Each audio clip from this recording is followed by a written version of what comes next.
Ja, mein Schatz. What does that mean? Yes, my darling. Shuts. Schatz. I told you, it sounds like a part of a machine. Ich liebe dich, mein Schatz.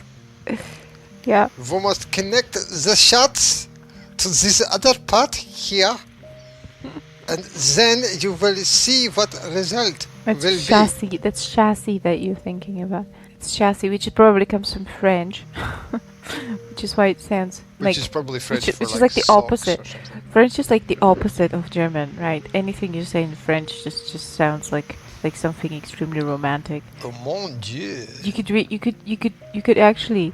You could read like a two-tact engine manual in French, and it would sound like a love song. Yeah, and you could read a love song in German, and it would sound like an engine manual.